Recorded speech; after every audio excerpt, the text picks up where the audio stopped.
Now recognizes the gentleman from Illinois, Mr. Kinzinger, for 5 minutes.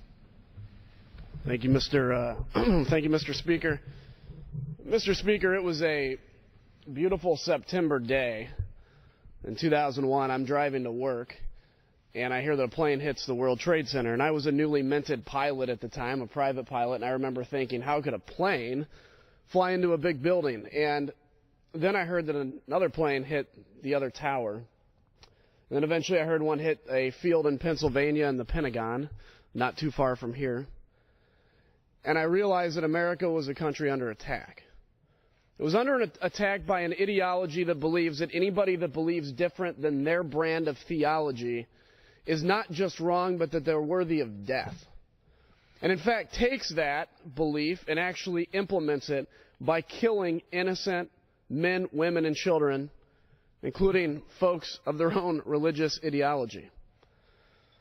Mr. Speaker, as a result of that, America became a generation that went to war to defeat this ideology. I myself am a veteran of the wars and spent quite a bit of time in Iraq.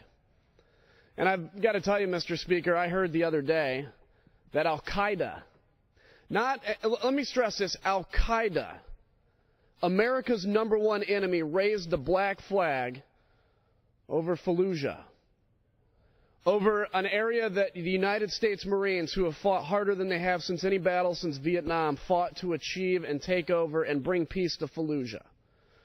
Mr. Speaker, Al-Qaeda raised the black flag over Fallujah.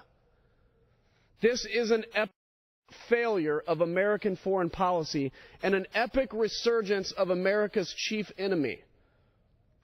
You know, in 2011, President Obama had an opportunity to make a decision about whether America would continue to show its support for a free Iraq, whether America would continue to be the intercessory between difficult back and forth and continue to bring people together in Iraq, as we did during the surge, which the President opposed. And we're finding out more information may have actually been for political reasons. Shocker.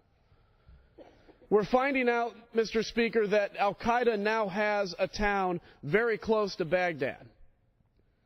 This is a failure of American foreign policy.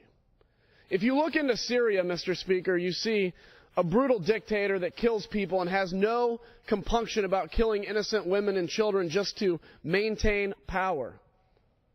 You see, in essence, he's become a strong partner to the United States in order to dechemicalize his country and take chemical weapons out of his arsenal. But yet on the other part of Syria, you see not the moderate forces of opposition to Mr. Assad. You now see Al-Qaeda-related forces overpowering moderate opposition to Assad.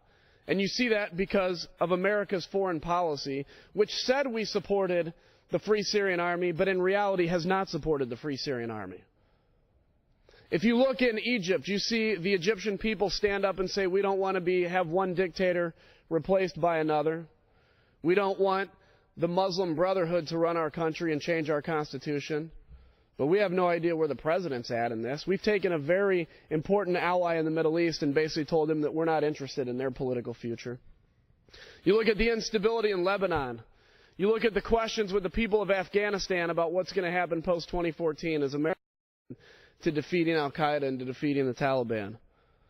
I could go on and on. You look at the deal we have with Iran, basically giving Iran the option of continuing to enrich uranium. Mr. Speaker, 5 years ago, I could not have written a sadder story about where American foreign policy could be. Because what I see now in the United States is that our allies no longer trust us and our enemies no longer fear us. Mr. Speaker, the United States needs to use limited air power in Iraq to push Al-Qaeda back out of Iraq. We need strong intelligence assets to work with the government of al-Maliki to ensure that Al-Qaeda has no foothold in Iraq again. It is not too late to reverse the tragic foreign policy consequences, what we've seen in the Middle East. But, Mr. Speaker, this has to be done today. This has to be done now. The blood of Americans have sacrificed for a free Iraq and a free Afghanistan. We cannot let that sacrifice be in vain. Mr. Speaker, I yield back. Gentleman yields back. The chair now recognizes the gentlewoman.